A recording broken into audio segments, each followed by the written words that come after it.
And welcome back, everyone, to the Square Circle, the Sports Swami, only on ThaBoxingvoice.com. And now join me on the line. This man here will be fighting on March 5th. He'll be on Showtime on the Bethlehem Center in Bethlehem, Pennsylvania.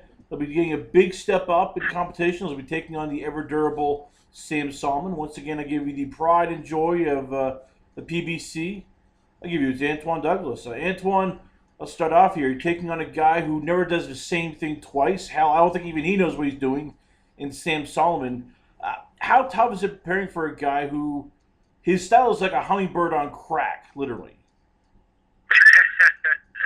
Yeah, he did it all over the place with a lot of abstract and abnormal movements. But I would say I wouldn't say I have an upper hand, but I got some experience with Sam Soliman. I've been in the ring with him before. I was in camp with him, sparred with him to help him get ready for the Jermaine Taylor fight. So with what I've assessed through that, I'm not going in there blind, like with no clue to what I would need to do, or no understanding how to compete or fight Sam Soliman. So with that being said, I feel as though I'm very well prepared and ready to go. Guys who have fought him and who have won, who've lost, have all said the same thing, that it's so difficult to fight him because he has a lot of energy. He's a guy who goes round after round after round. And as you've seen and as you spar with him, he's just so God-funky. And I say that in a good way. He just throws people off. So for you, how big is it mentally just not getting frustrated, not trying to throw big power shots, and he just starts stealing rounds because he's busy and he's landing more because you're trying to land a home run punch? Well, see, that's the thing. When you're going in with your game plan like that, that was 9 out of 10 never worked with Sam Soliman.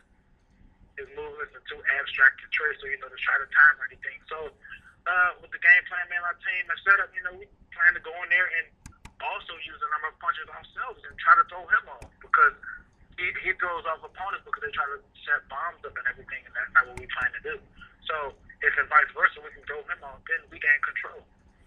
Then maybe he'll get frustrated. Then we could set up whatever else we want to set up off of that. Take us back to your last fight. We're going to go back to this fight in a second, but what went right, what went wrong, and looking back at your last fight, what do you feel was the biggest thing you improved on going forward? I would say my timing and patience, and I've improved in that gradually over a number of fights. I began coming out always wanting to, rush me first and, land a lot of punches and do much damage, which I still intend on doing, but I pick my shots and I time it a little bit differently. I'm not so, I'm a bit more, not to say hesitant, but more time, got a bit more ring generalship, and that came from experience, being professional.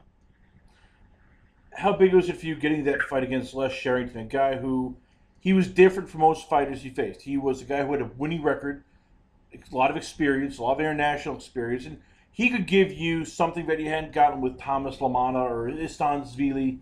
He was a guy who could set traps. He was a guy who could, think maybe 2 punches ahead. So does that help going forward, taking on guys who, they're not just going to, stand and bang and they're not going to come straight forward. They're going to try to get you to do something you don't want to do, even if it's just something very subtly.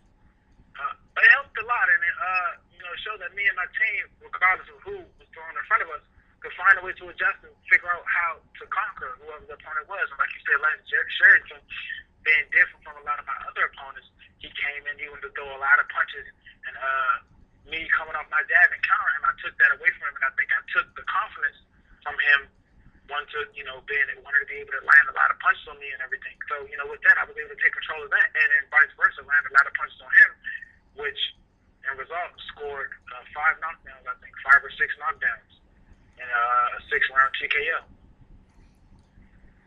As you mentioned before, you're fighting Sam Soliman at the Sands Bethlehem Event Center, Bethlehem, Pennsylvania. It's a much bigger venue. You're now fighting on Showtime. You're fighting on a card which is going to be featuring, Julian Williams. Going to be fighting alongside with Tony Harrison, with Renato Guerrero. They're putting you up in a bigger stage. These are guys who are either fighting for title eliminators or fighting for a chance for a title.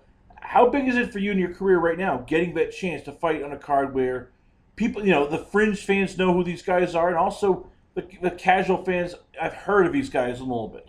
It puts me on a big stage, and there's no better way be able to showcase your talent when you're, so to speak, someone that people really don't know much of or, speak much of. Because when you shock them, then you leave a mark on them.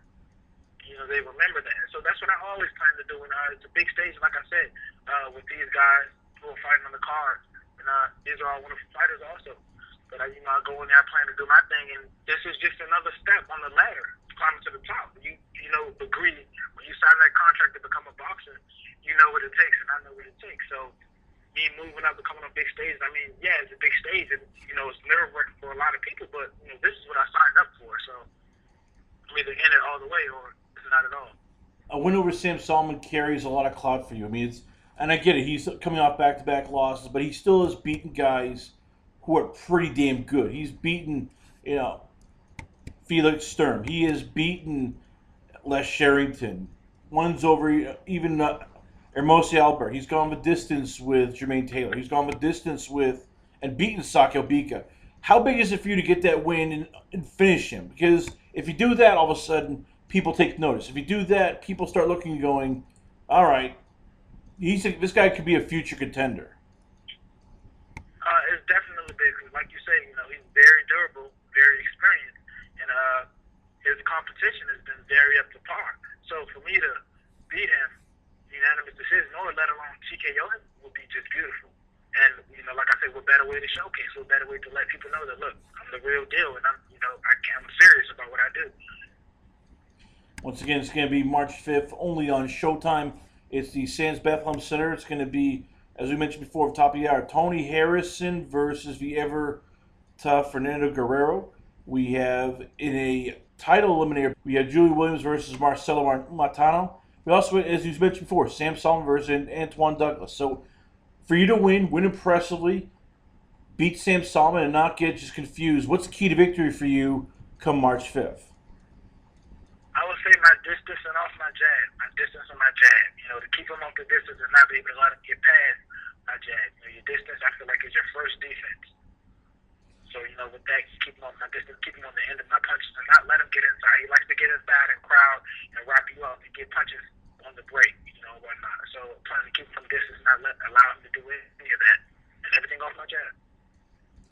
There you have it. Once again, I give you to Antoine Douglas. So before I let you go, Antoine, where can the fans check you out? Where is the Twitter page, the Instagram, the Facebook? Where can the fans hit you up at? The fans, you can hit me up at Twitter. My Twitter name is That Action Kid, or just Action Douglas, Action_Douglas. My Instagram page is OOH_MR_easy. That's _Mr_easy. And my Facebook is just Antoine Douglas. You can find me on Facebook at Antoine Douglas. There you have it. Once again, I give you Antoine Douglas. So we come back. We got a whole lot more here only on it's the Squared Circle to Sports Swami, only on ThaBoxingVoice.com. Ain't no other sight in the game, 'cause see the boxing voice.